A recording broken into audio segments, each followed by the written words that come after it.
straight in. So, thank you very much for joining us today. We are unbelievably on our fourth podcast.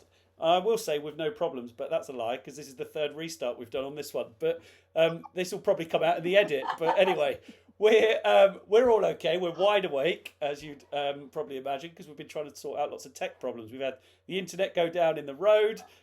We've had speakers stop working. We've had Zoom accounts try and kick us out because our accounts changed. So yeah, if we can get through this will be an absolute triumph. So without further ado, I'm going to introduce the fantastic Sleep Project people because this one is all about sleep. So Dr. Eidn and Dr. Caitlin, we've known each other a while now, and you guys are sleep experts, resident sleep experts within Wellonomics, but you are the founders of the Sleep Project. And we're absolutely delighted to have you on this because every single piece of data that comes back for us, sleep is always in the top 3 pain points for every company. We launched Wellonomics Snapshot last week. 120 plus companies have done it, and every single one of them, sleep appears as maybe not number 1, but certainly within the top 3. So lots of stuff out there, lots of research, that suggests that if you sleep better, you'll live 5 years longer if you're a male, 2 years longer if you're a female. I think everybody knows that sleep is important, but what I love about you guys is that you're actually trying to do something about it because there is clearly a mismatch in a need and a service. So if you could, we'll start with you, Caitlin. Introduce yourself, the Sleep Project, and then pass over to Eidn, and we will just see what happens. Not much more can go wrong today, to be honest, so let's roll. Super, and thanks, Glen, for having us on the podcast. We're delighted to join you and to talk about sleep, which we're really passionate about. Today we've got me and Eidn, who are 2 out of the 3 main people in the Sleep Project. Our third is Polly, who's a paediatric sleep specialist. So we deal with all ages of sleep problems. Both Eidn and I are GPs by background, and we've been working on this front line for the last 20 years. We worked through the COVID pandemic and were part of the kind of leadership team managing staff and the COVID vaccination program and looking after our clinics at the same time. And what we found was that there was a massive increase in sleep problems and mental health problems.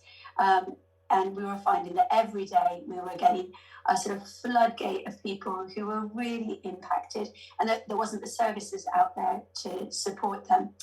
Both Eidn and I have had interest in sleep and sleep medicine for some years going back, but it was more of a kind of a side project and something that we brought into our clinical practice.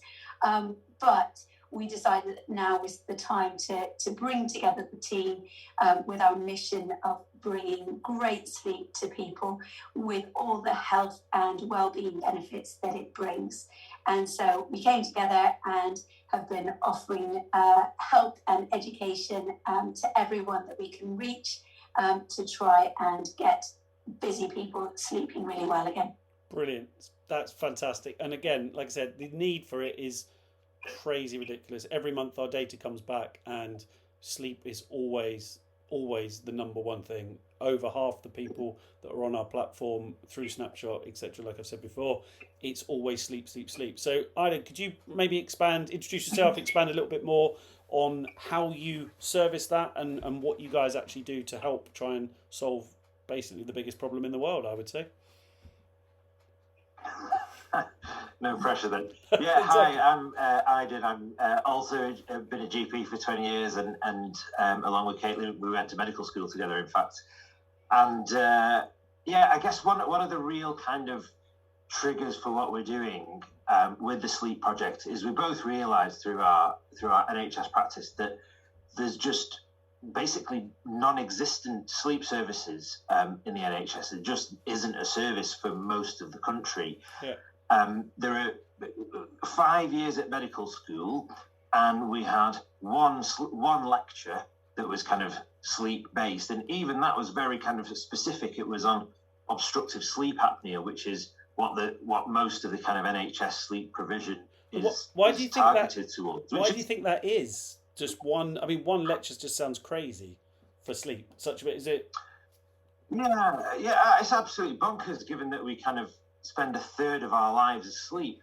I think that really kind of sleep science has kind of lagged a little bit behind a lot of the rest of medical science, because really for decades we thought that sleep was this kind of passive process where your brain switches off and you just kind of rejuvenate overnight.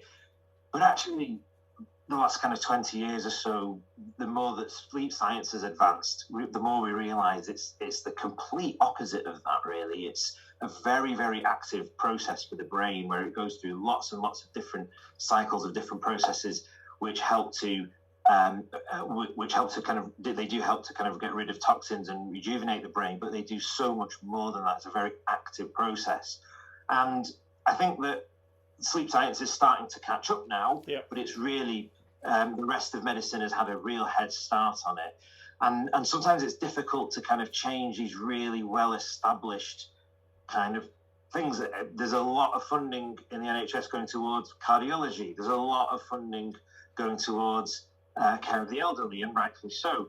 But sleep has really been something that's kind of lagged behind. I think attitudes are starting to change, but it's still very early. And most of the NHS, there's no provision at all for people with insomnia. Whereas, we know that about 30% of people will struggle with insomnia at any given moment. So it's a huge, huge problem. And what we're trying to do is try and, because there's so many people, there's such a big unmet need. We do kind of offer one-to-one programs and those sorts of things, but we're trying to focus on creating digital programs which we can get to people at scale en masse, that will help most people with sleep problems. If they go through the steps that we kind of suggest in our digital programs, most of those people will be able to improve their sleep to a really good degree. Brilliant. So that's kind of the idea behind what we're doing, really. Fantastic. And we love the fact that we are all part of the same thing, really. We're trying to help people's well-being, and with sleep being that important, like I said, we've been absolutely ready and waiting to do this podcast with you guys. And it's not just that you're medical doctors, and this is the thing is, I myself, I always think, doctors, they know everything, they're okay, they're fine, but sleep affects everybody. And from what I understand, you guys have also suffered with sleep problems as well. Yeah, so both Eidn and I have had sleep problems in the past, and that's really where our journey learning about the treatments for sleep came from. Myself, about 10 years ago, I was going through fertility treatment, was feeling stressed and not sleeping, and I was finding I was awake all night and having recurrent worries and thoughts going through my head and just not able to switch off. And from my kind of classic medical training that I'd had at medical school, my experience as a GP, there just wasn't any easy answers. And I didn't want to go see my doctor. I think quite similar to lots of people, because they often, when you go see your doctor, you get put on sleeping tablets or antidepressants or anxiety medications.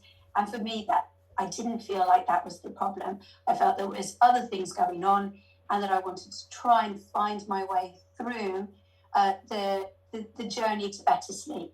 And it then started a big research project for me, because, as Eidn says, it wasn't part of classic medical training, and some of the techniques are what previously was considered kind of more Eastern-focused medicine, which now is coming more and more into the mainstream and has some really good evidence behind it about utilizing your body's natural biology and switches that help enhance the sleep process, turning off the kind of sympathetic nervous system, the kind of fight or flight response.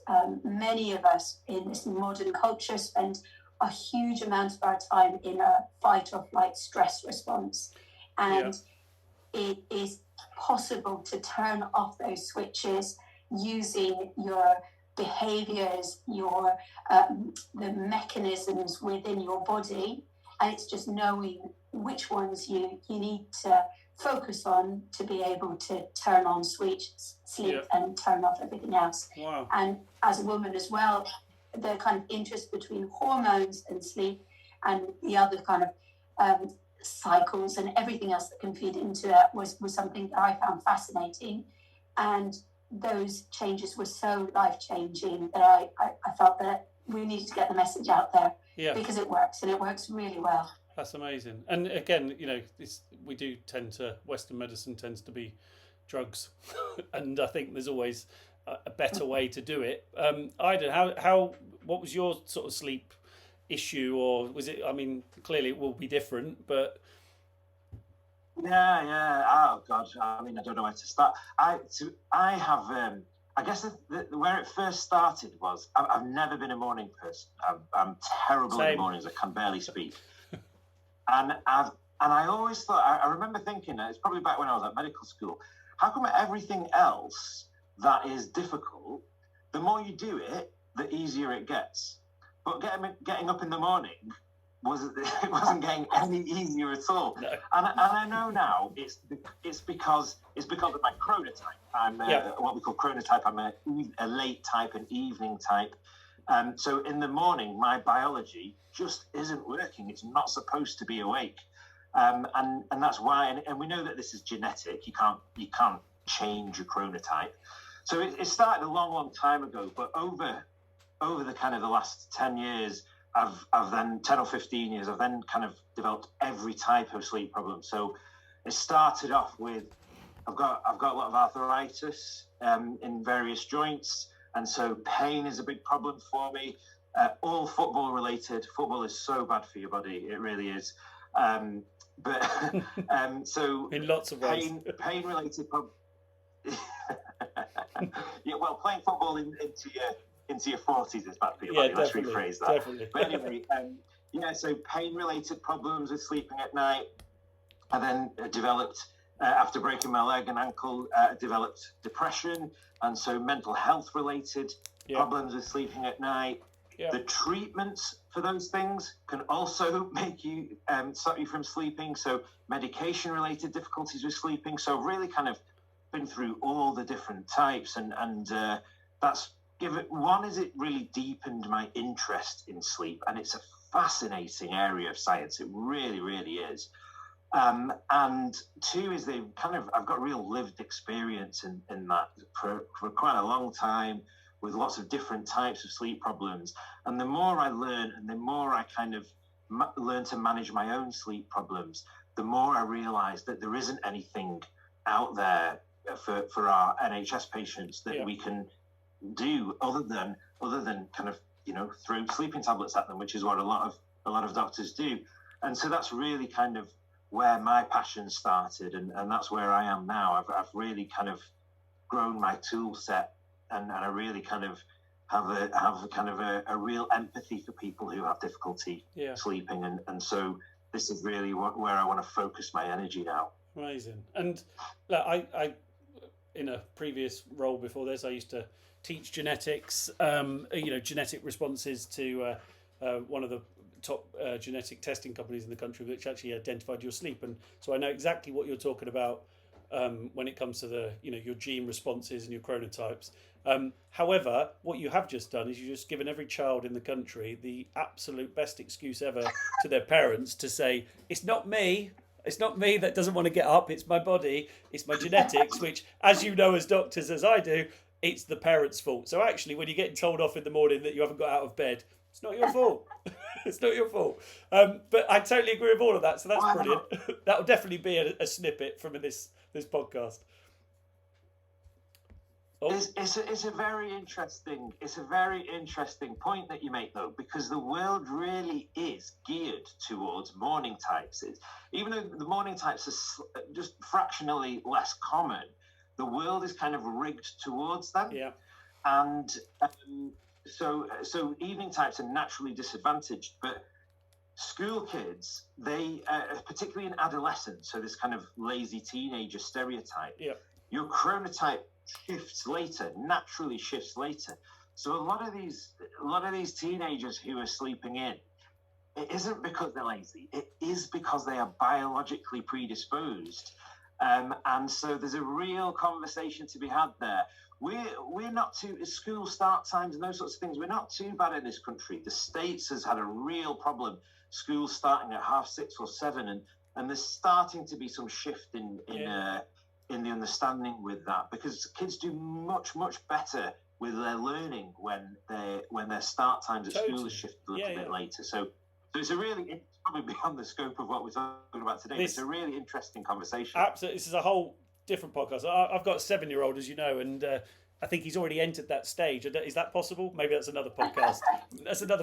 But it's really evident that, and again, sometimes it's because, we didn't used to measure these things. People weren't aware of them, which is what you've alluded to, and why the Sleep Project has been kind of been born out of this recognition, both personally and also professionally, that sleep is a huge issue and there is no provision. But why do you guys think, Caitlin, start with you, why do you think there are more sleep disorders? I mean, one is obviously a measurement thing, but I don't think we can actually use that as the biggest excuse. Then what's your thinking between the factors behind the reason most of the people can't sleep? I think there's a combination of factors, and it's really interesting looking at the data. They think we're probably sleeping 1 to 2 hours less than we were a century ago, which is massive. Wow. If you kind of look over a whole year, that's 730 days of less sleep, or 13 weeks less sleep over a year. That's massive if you're losing that much every night. And there's a combination of things that probably play into that. One is we're much more sedentary than we used to be. Yep. And so office jobs where you're sat still and not doing exercise, when you are exercising, you sleep better, you sleep deeper, you sleep longer. Totally. So that's very important. But also the way that we currently live, that kind of modern living, always on culture, where we're always stimulated, our nervous systems are in overdrive. We have a work culture where actually if you work late, you stay up late, you skip your sleep, you go out in the evening socializing. Sleep is the bottom of the kind of priority list for lots of people.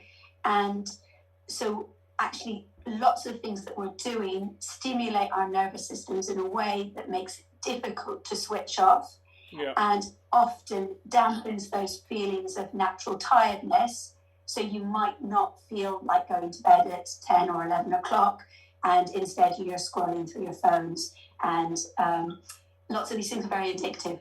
And so there's lots of different things that we can do to change the way we live that can affect that, but we're in almost a toxic combination at the moment, where our working lives, our technological lives, and our reduced activity are all combining together to create this atmosphere where sleep is difficult. Yeah, and everybody's heard these things, you only sleep when I'll sleep when I'm dead and all those sorts of things, and that kind of almost masculine kind of way of, I don't need sleep, I don't need my sleep. And it's absolutely untrue. I mean, we did a poll on LinkedIn the other day. We always run these tiny little polls and pop it out there and see what the people. But our respondents came back that 14% of respondents, are sleeping well and waking up energized. 14%. That was it. The rest of them, then fell into 3 other categories where 50% of respondents experienced poor quality or interrupted sleep. So it's half of people not actually feeling like, although they are asleep, they're not having great sleep. 41% of respondents saying that they enjoyed 7 or more hours of sleep per night, and 11% of respondents getting 5 or less hours per night. The obvious question I'm going to ask you is, what is the optimum number? Because that's what everybody always says. I sleep for 5 hours, but I get quality sleep. Okay, but how do you know that? And again, we'll talk about fitness trackers and sleep trackers and stuff in a minute. But what is that number? And is it different for people? And, what's the difference between quality and non-quality? There's a load of questions. Go. Yeah, so quality is really important, but also there's a certain amount of sleep that each person needs. Yeah. And you see the graph, so you get told you need 8 hours of sleep a night, but actually it's different for every single person. 8 is kind of the average, but there's a variation between probably 7 to 9 in most adults. There's certain people who are short sleepers and sleep less, but actually those are really pretty rare. And you hear about people like Margaret Thatcher, who only slept for 4 hours a night. And you kind of think, oh, if I could just sleep 4 hours, I could be so much more efficient, I could get more things done. But actually the truth is that if you neglect your sleep, your overall health and your performance suffers.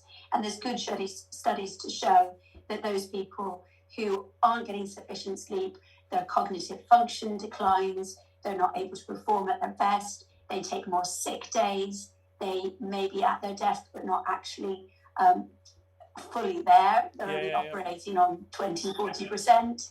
And so if you're not getting the amount of sleep that you need, then there's always going to be health consequences. And I guess your question is, how do you know how much you need? And the best way of knowing is how you feel in the morning.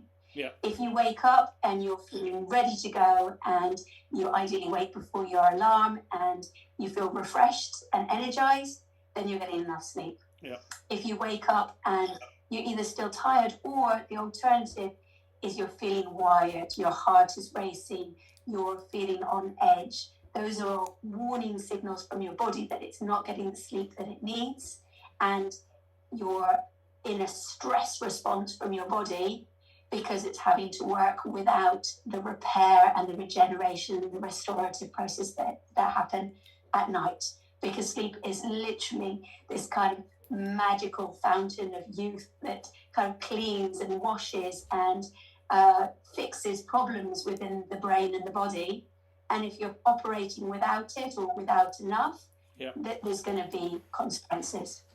So I mean, back in the day when I used to be able to run and jump and do things, and even when I used to work as a performance director in professional sports, we always used to use the gauge that if your heart rate was elevated by 10 beats in the morning, which is never an easy thing to remember to do when you've got kids and you've got busy work life and all that sort of stuff, but as an athlete you've got nothing else to think about. We used to have this thing where you'd wake up and you'd take your pulse, and if it was elevated by sort of 8 to 10 beats, then actually you might skip the morning session. Now that's easy to do if you're just thinking about sports, but you can't phone in work and say, excuse me, my heart rate's elevated this morning, so I'm not going to do any work. But is that a real thing? I mean, it's something that we were told a long time ago, something that we've used. I don't know if does it have any value to people as a test to see if you've got enough sleep? I'm not sure. Go on, Eidn. Well, I was going to say, I think there's a couple of factors at play there. I think one is that there is literally no system in your body that is not affected by sleep. Your respiratory system, your cardiovascular system, your digestive system. So if you're not sleeping, your body is going to feel the toll of that. Things are not going to work quite as efficiently. So that can push your heart rate up a little bit, and that can be a sign that you've not slept as well. But the flip side also is that having a slightly higher heart rate than usual can be a sign that your, what we call your sympathetic nervous system response, your fight or flight response, your stress response is overactive. And that can make you, that can impair good sleep. So it can be a bit of a chicken and egg. Is my heart rate up because I haven't slept as well, or have I not slept as well because my heart rate is up? So it's difficult to kind of use that tease as a out tool. which way around that is, and often it's a bit of both, really. Often it's a bit of both. You're a bit more stressed, or you're a bit worried about. In your case, it might be a competition that's coming up, a race or whatever that's coming up, and you're kind of stressed about how you're going to perform there. Which then leads to you not sleeping as well, which then leads to your heart rate going up a little bit further. And then you just get stuck in this thing. And I think that's the thing. I mean, do you think it's all about education, isn't it? And do you think there's enough education around? Because, like you say, it's in its infancy in terms of the sleep studies, and how we're now correlating what's happening to just the way that Western society has developed, and this kind of work kind of culture that's kind of developed. But sleep education, clearly there's not enough sleep education, because that's why you guys do all the great stuff you do at the at the sleep project. But in terms of the impact on mental and physical, you've kind of touched on it. But in terms of insufficient sleep, if it's below the 7 hours, like you say, and it's very rare that you get an outlier, that can go less than that, and 5 hours is probably a no for 99.9% of people. But what actual effect for those people? Because everybody knows how much sleep they get, but not everybody knows the effects of it or understands it. So if you were to say, look, it has this effect on your mental health, maybe Caitlin, you could answer that one, and then it has this effect on your physical health, and maybe you could answer that one, Eidn. We'll start with the mental health, but what is the effect of less than optimal sleep on your mental health, would you say, Caitlin? So there's a really close link between sleep and mental health, and it's a two-way street. Almost every mental health condition is associated with disrupted sleep, and in fact, you can predict a major episode of depression 2 weeks before by looking at the sleep patterns. Wow. It's that closely linked that you will see classic changes, particularly in the dream sleep, 2 weeks before. And if you spot that, you say there is going to be a major mental health crisis on the way. But also, if you help people sleep, they can have a huge positive benefit on people's mental health. And so the two are so important to focus on. And if you get your sleep right, your mental health will improve.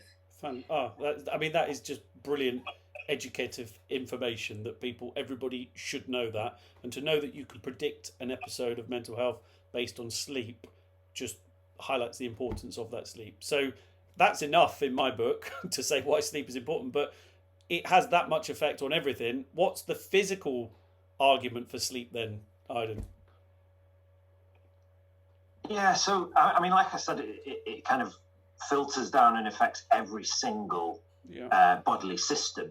But I think if we're going to pick probably the most important effect, it would be on the metabolic system, on your body's metabolism.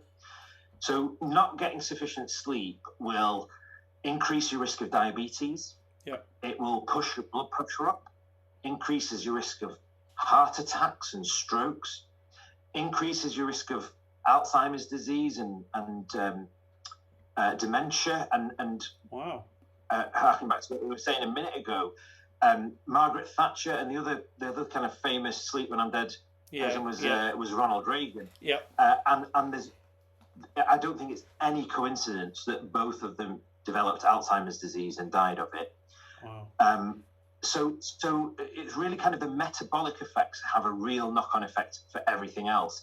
One interesting one that I think people kind of in the lifestyle sphere will be interested in is because of the effects on metabolism, the effects that it'll have on your weight. We know that if you're not sleeping properly, you will have a tendency to start gaining weight.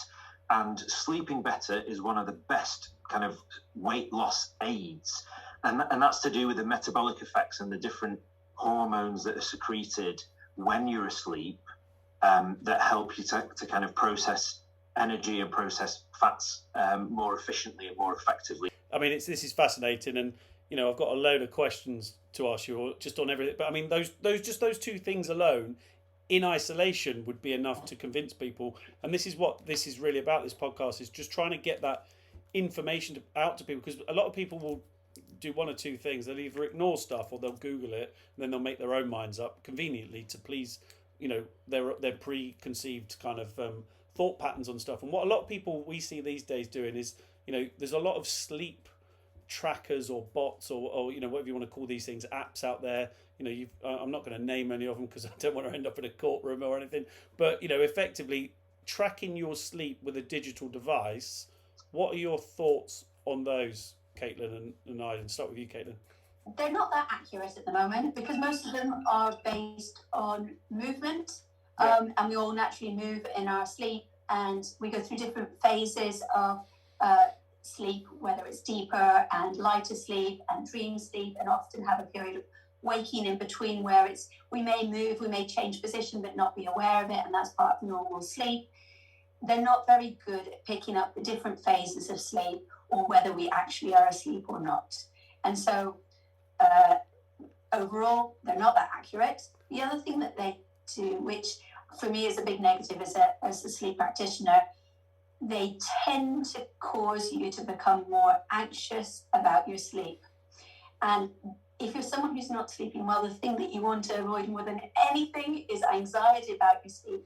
Because as Eidn said, sleep is one thing where the harder you try, the more difficult it is to get to sleep. Yeah. It's an automatic process that happens within our bodies. And if we start messing with it and having stress hormones thrown in that are worrying about sleep, you then turn off the switch that allows you to move to sleep.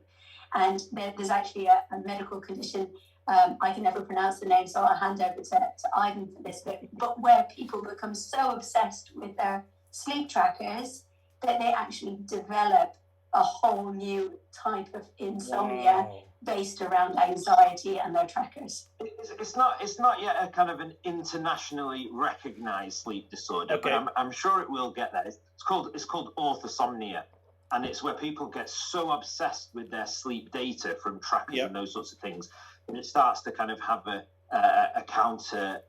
It starts to be counterproductive. Yeah.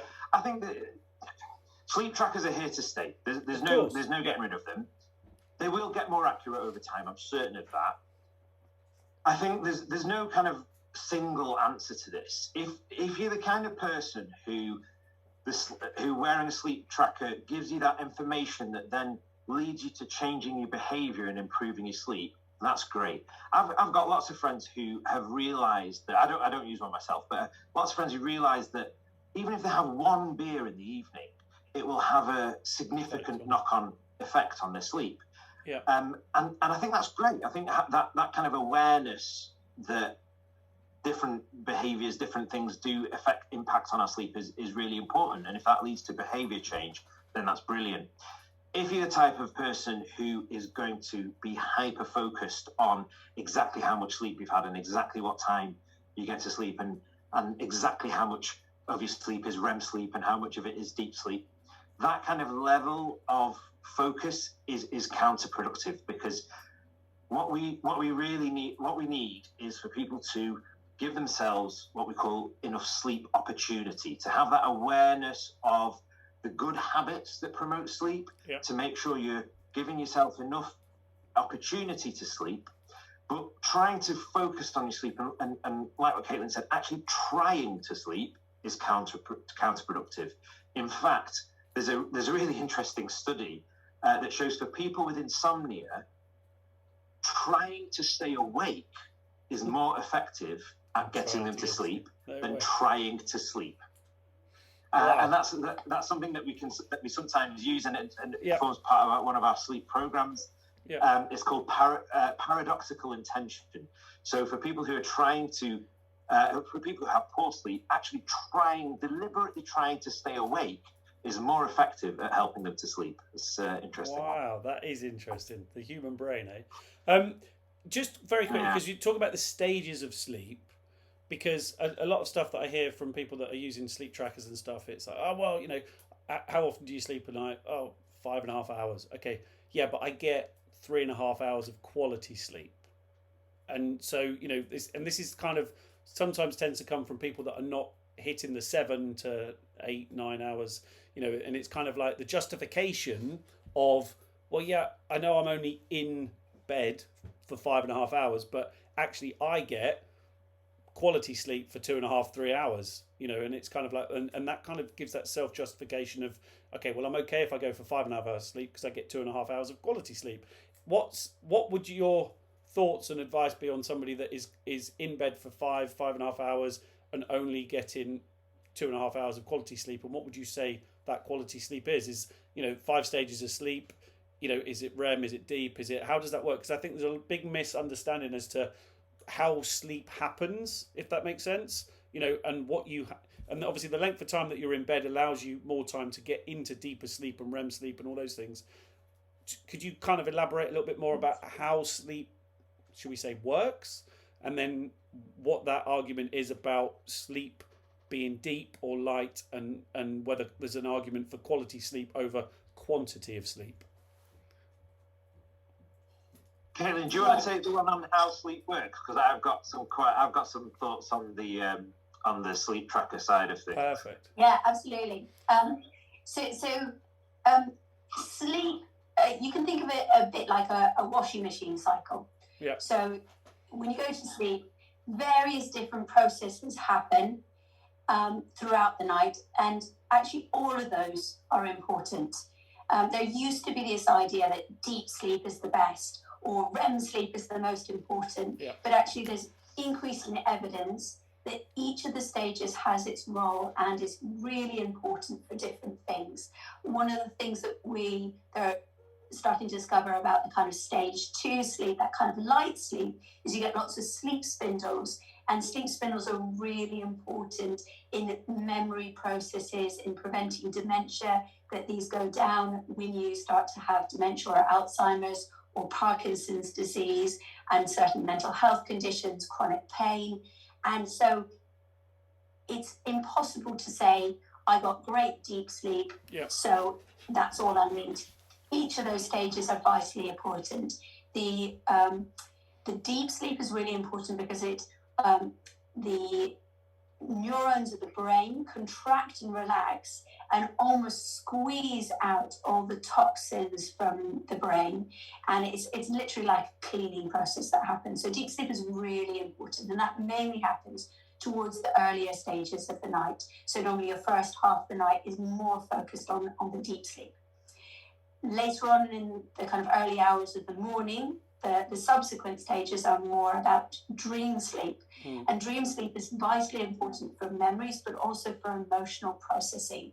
So, for example, there's a link between major episodes of depression and disturbance in your dream sleep. Post-traumatic stress disorder is thought to be a problem with processing those emotions. And what happens during the dream sleep is it separates the part of the memory from the emotional part of the memory. So you can remember the time that you were hit by the car and learn not to step out in the road in the same way, but without, every time you think about it, having the same physical and emotional memory that's attached to it. Wow. So each of those stages is really important. Amazing. And the timing of those stages is also really important. So, for example, the different hormones get secreted at different times during the night, and they're absolutely perfectly timed with our circadian rhythm, which is set. We can't shift our circadian rhythm by more than probably about half an hour each night. So an example would be growth hormone. So growth hormone is secreted in the early hours, so the first hour or two after you go to bed. And it's vitally important for repair and for immunity and for looking after our body's wellness. But if you go to bed, for example, an hour or two later, you miss that opportunity, and the growth hormone is secreted at the wrong time, and it's not able to have the repairing effect. And so for that reason, it's really important that one of the biggest benefits, almost more important than the number of hours, is having a regular sleep cycle where you go to bed at approximately the same time and you wake up at the same time each morning. So your sleep cycle is absolutely primed for each stage of when the hormones are going to be released. Brilliant. And just for everybody listening, because not everybody knows all of the medical terms, but a circadian rhythm, in a very short layman's terms kind of explanation of what that is. Our circadian rhythm is our internal body clock. Yep. Every single cell in our body has an internal body clock, and it is programmed towards night and day. It's around 24 hours. It means even if we were locked inside a cave with no darkness, no external stimulation, we'd still have a 24-hour cycle and sleep approximately the same amount, around 8 hours or so, every single night over a 24-hour period. Wow. I mean, I've just got... Perfect answer. But my brain now goes into, well, is that how time was invented? What came first, circadian rhythm or time? Because obviously we're a social, we invented time. Anyway, we'll leave that one there for the time being. But that's got my brain going. That's fantastic because, again, sometimes I think where the problems lie with people understanding stuff is sometimes terminology. And, we just try and keep this really simple and easy to explain. So, part two of the question, obviously, Eidn, then is over to you. That was fantastic. Love the washing machine analogy. Thank you for explaining circadian rhythms. Eidn, part two, trackers, etc. What's your thoughts? The sleep trackers thing. So it's interesting. And what you were describing a minute ago, I think might be one of the areas where sleep trackers are fairly unhelpful to the conversation. So there's a couple of things. The first is like Caitlin said, they're not that accurate. They're probably 70 to 80% accurate in terms of whether we're asleep or not. They tend to overread how much we've slept. They over-report the amount of sleep. But when it comes to actually detecting what phase of sleep we are, what stage of sleep we are, they're much, much less accurate at that. Not very accurate at all at that. So there's no kind of sleep tracker that is certified for that properly. So they're not very good at detecting the type of sleep. But with people who are shortening the amount of time that they're sleeping, like the example that you gave, somebody sleeping 5 hours, but it's all good sleep. There are a few people who can sleep 5 hours and have no ill effects, but there really are few and far between. Yep. For the rest of the people who are sleeping 5 hours or so, what will happen is your body will naturally take up more of that will be deep sleep than the other stages of sleep. And that's because of the way the order of your sleep cycles. It's in the first part of the night, deep sleep tends to be predominant. The second part of the night, it tends to be REM sleep that's predominant. But if you're delaying your sleep or if you're waking up early, you'll miss out on that last portion of sleep, the REM sleep. So I think a lot of people who think, well, I'm sleeping 5 hours, but it says that, a good proportion of that is deep sleep. Well, one, we can't really believe that too much. And two is they will be missing out on a lot of their REM sleep. And sometimes it's labeled as dream sleep. People might not attach as much importance to that as they do to deep sleep. But like Caitlin says, it's so important for so many different functions, but memory and emotional processing being two of the really big ones. So I think that you like we say, you need all the different forms, you need all the different stages of sleep, and you need them in the right amount. So to say that I've had a significant amount of deep sleep doesn't cut it really. Yeah, exactly. So I think that's one of the places where sleep trackers can perhaps falsely reassure people. Yeah, and I think the just very, very quickly in terms of the stages of sleep, just going from stage 1 to 5 or whatever the stages of sleep are now considered to be, because that seems to change every now and then. But what I'm obviously hearing from you guys is that effectively light sleep is just as important as deep sleep, as important as REM sleep, and that's why you need to be in bed for those 7 hours, because it takes that long for those things to happen. And obviously what you've just said there, Eidn, which is I've just picked up on, is that people always go, oh yeah, but I fall asleep really quickly, and my tracker's telling me I'm in deep sleep straight away. But what you've just said there is it doesn't necessarily mean that it goes from there to there to there to there, or what order does those sleep stages come in? Because Caitlin, you were saying you kind of wake up a bit, move a bit. You're not. It's not a predominantly succinct process of going from here to here. It's kind of in and out of different stages, but those stages occur at different times, which is why you need a longer time in bed so that you hit all of those at the right quantities, I guess. Yeah, and just to pick up on what you said, if you fall asleep within 15 minutes of hitting your head hitting the pillow, you're almost certainly sleep deprived. Most people, it takes about 15 minutes to go to sleep. That's about the average. And if your head hits the pillow and you're asleep instantly in your deep sleep, that means you're not giving yourself enough sleep opportunity. Makes sense. And your body is so craving sleep that it just immediately sucks up any opportunity you give it. So that person needs to sleep a little bit more. Yeah, brilliant. Love it. I love that. That's really, really, really easy to understand as well, which is the point. Okay, so in terms of the sleep stages, just kind of talk us through the different stages and, you know, how does it happen? Does it go from there to there, or do you go in and out of stages multiple times? Yeah, so the textbook way, which is, you know, how it's kind of taught, is that you start with stage 1 sleep, which is not really a stage of sleep itself. It's more like a transition between wakefulness and being asleep. Stage 1 sleep only lasts a few minutes, really. You then go into stage 2 sleep, which is light sleep. And to touch back on what you were saying, yeah, all of those different phases of sleep, all the different stages of sleep are just as important as each other because they all have different functions. So stage 2 sleep is, if you were having a daytime nap, that's what you would be predominantly in. It helps with memory, concentration, and cognitive function.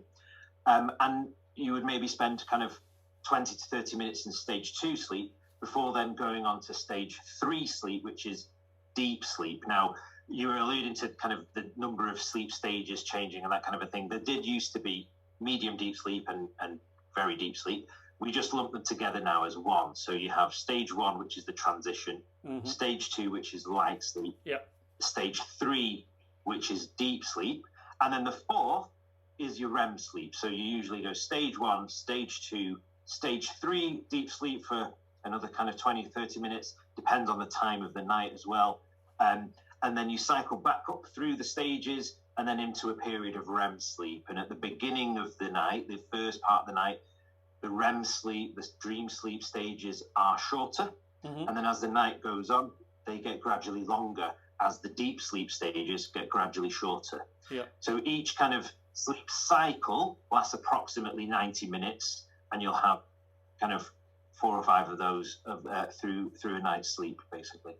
Okay, and look, my maths is not the best, but effectively through 90 minutes, you should be hitting those sleep cycles. You know, you 6-7 hours, you're doing that 4 times. Is that a pattern? Is that what happens in layman's terms? That's how it should work. That's how it should work. That's the ideal. It's not 90 minutes exactly for everybody. That's obviously an average. In the morning, you'll often, especially if you're using an alarm to wake you up, you'll often wake up in the middle of one of those cycles rather than naturally at the end. But yeah, the idea is that you get as many of those kind of nice, clean sleep cycles in as you can to provide all the function that sleep provides. Okay. Well, this is probably the time when I should own up, which I know you know because you picked up on a comment I put on LinkedIn earlier. But actually, this morning I slept in because my alarm didn't go off, but I woke up an hour later, which obviously is close to another 90 minutes of another set of those stages. So clearly I was sleep deprived, because if I was rested, as you say, Caitlin, and I would have woken up at the time when my alarm was, which every now and then I do that. You know, you always get that thing, don't you, where you wake up 5 minutes before your alarm, which tends to annoy a lot of people, and they go, oh, bloody hell, I've just woken up before my alarm. What? But actually your body said, no, you're ready to wake up. And obviously this morning when I slept in, wasn't planned because I was coming on a sleep podcast, but effectively me not setting for some reason my alarm didn't go off, but my body told me to wake up an hour later because I absolutely needed that extra hour of sleep. It's the fact that you needed that extra hour is probably a red flag that you should have a look at how much sleep you're getting over a week, because a lion's great, and in kind of a lion now and then certainly won't do you any harm, but it's telling you that across the week you've missed out on some sleep and that your body needs to catch up. And in an ideal position, you wouldn't want your body to be craving sleep like that. You want to be adequately rested so that you wake up at the same time every day before your alarm goes off or around that time, and that you don't have lions at the weekend. Because actually, there's been some really good data that says the time that you wake up in the morning and its consistency is vitally important for your overall well-being and health. And the closer you can keep that time as consistent, the greater the sleep benefits. Yeah, and consistency is key in everything that I always talk about. And typically, normally, that's how I operate. I normally wake up in the morning, 7:10, and then go and train for an hour before I have to do the school run. And that's how I kind of manage my lifestyle. But last night, interestingly enough, and I won't call the person out because it was me and my reason was to send the email last night. But 10:30 last night, I was on my laptop sending emails. So it then pushed everything else back because I'm also a bit of a night owl with my genotype, and effectively I don't like going to bed. All the good stuff's on telly later, that's what they used to say, but Netflix kind of counteracts that argument. But it's just having that time to yourself. So I do know that if I am on my laptop later on at night, it does wake my brain up and keeps me awake longer, which prevents me going, and then I do have that problem in the morning. Typically my alarm would go off and I'd have that standard thing of, oh bloody hell, I've got to get up.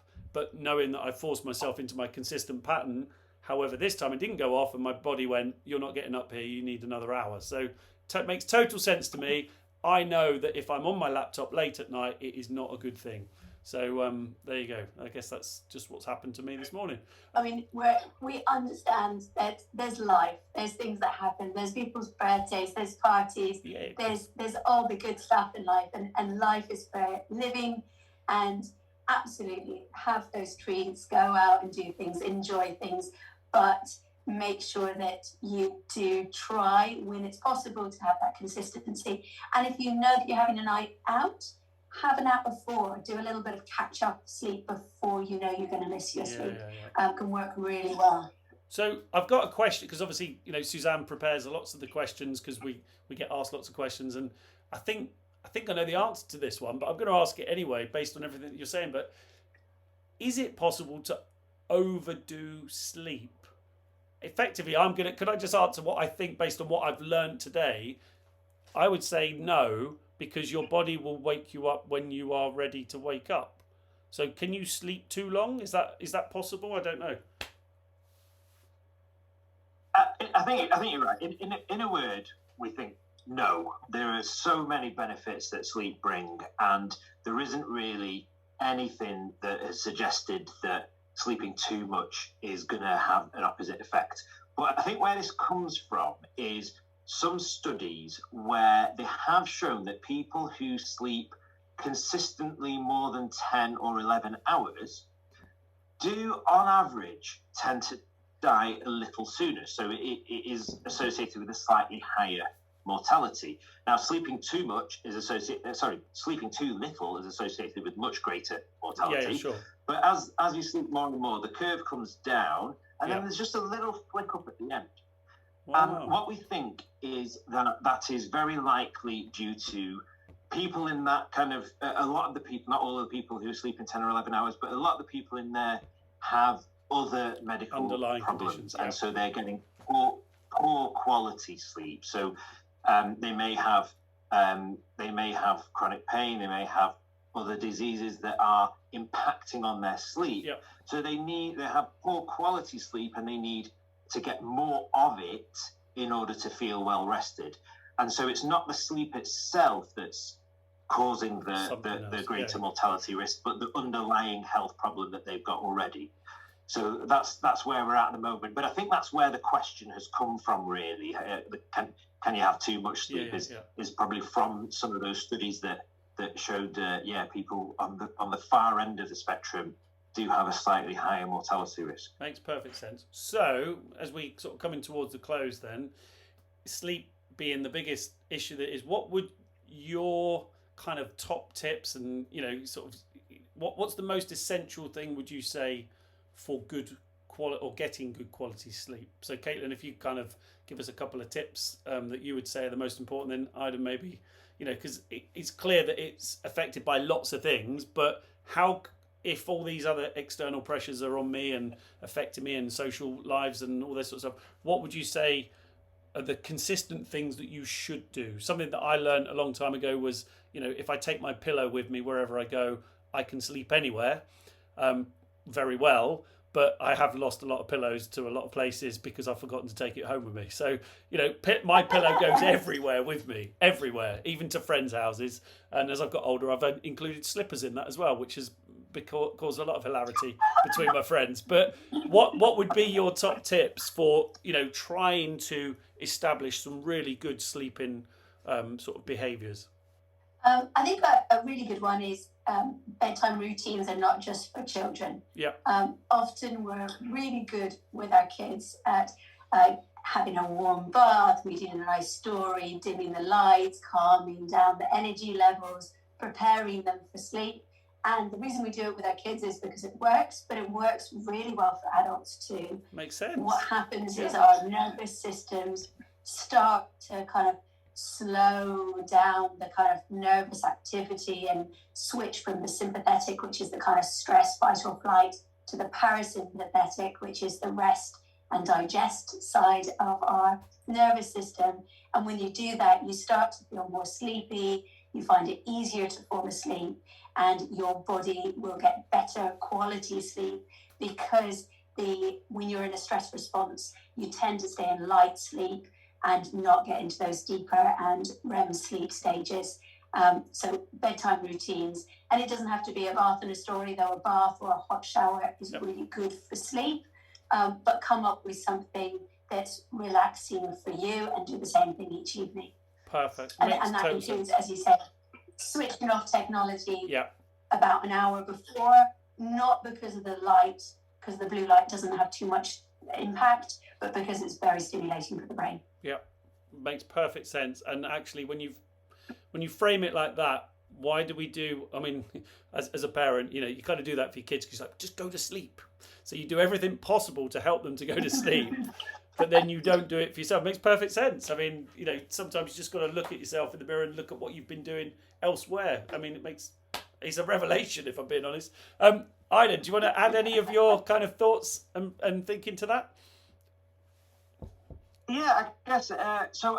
For people who sleep okay anyway, I would say make sure you're giving yourself enough sleep opportunity. I think that's the big one. Yep. But for people who are having a bit of difficulty sleeping, or if you want to try and really maximize your sleep, and don't like the term perfect your sleep, because there's no such thing as perfect sleep, but if you really want to kind of maximize your sleep, then making sure you are getting the most out of your body's biology. This going back to this circadian rhythm thing that we were talking about earlier. And I think the two biggest things there would be making sure you're getting up at the same time every morning, regardless of whether you're working or it's the weekend. Every morning, get your circadian rhythm used to what time you wake up in the morning. Get it, what we call entrain your circadian rhythm. And the second thing is when you do that, when you get up, go outside and get half an hour of natural light. Natural light in the morning is probably the most important thing for really kind of fixing and entraining your natural circadian rhythm. And the better you entrain your circadian rhythm, the more your sleep cycle is in sync with your biology, and the easier you'll find it to sleep. Brilliant. And that is the second time one of our experts has come on and said, in the morning, the best thing you can do is get up and get outside and breathe fresh air and oxygen. So yeah, again, brilliant. And for me, this has been a fantastic podcast because it's the most reported issue that we see on our platform. Just February and March, our sleep key wellbeing indicator, or KWI, was coming in at 42%. March, it was coming in at 56%. The trends over the last 6 months, the correlation between sleep, workplace contribution, and energy just demonstrates that sleep has such a massive effect on us, not just in our personal lives, but how that affects us within the workplace as well, just our overall performance. And it is always, and I'm fearful that it will always be, a consistent low performing KWI for every organisation that works with us through Wellonomics, and it seems to be getting worse. So I've learned a lot today out of all of the things that you've talked about. Certainly made me think about a lot of things, and I'm hoping that this is also forms part of that education. Now, if you have a more serious problem, there are obviously all the fantastic programs that we have with you guys throughout the Sleep Project. And again, if everybody wants to know anything more about that, then please do get in touch with us. But honestly, this has been brilliant. I think we could go on for another hour or two if Zoom let us, or the internet didn't go down, or all the other problems that we've had today. But thank you so much for joining me. It has been an absolute eye-opener and revelation, and I hope that everybody gets as much out of this as what I have personally. But sleep really is that important, and that's the message that I get from you. It's about consistency. It's about getting yourself into routines. It's about treating yourself with the same love and attention that you do your kids. That's a very powerful message that I've got from that. And also, sleep affects everything, and you need to be asleep for as long as everybody says. There is no way to cheat sleep, because if you cheat sleep, you cheat your own health and well-being. And that, I think, is as simple as that. It is the fundamental thing that helps everybody be as good as they can be. So thank you so much again for today. It's been brilliant.